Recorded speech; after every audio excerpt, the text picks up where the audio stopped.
সাংবাদিক।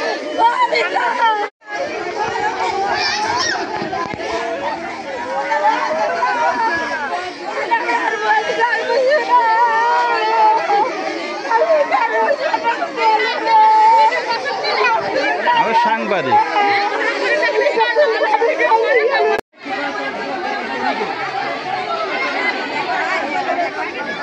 মেয়েটা কিভাবে মরল? দুদিন আগে জ্বর আসে, জ্বর আসার পরে ওষুধ নিয়ে আসে, খেলো, খাওয়ার সুস্থ একটু হইলো।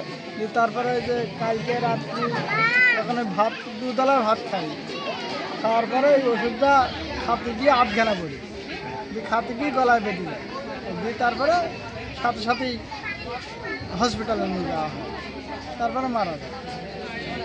হসপিটালে যাওয়ার পরে মারা যায় না হসপিটালে যাওয়ার আগে মারা যায়? ওটা বোঝা যায় না, আমরা বুঝতে পারি। ডাক্তার ওখানে ভালোই একটু খাবার টাবার দেয়, আঙুল দেয়। ওর নাম কি? তার নাম? মেয়েটার নাম? মেয়েটার নাম হয় রূপসানা। বয়স কত? ওই 5 বছর। আচ্ছা, ঠিক আছে।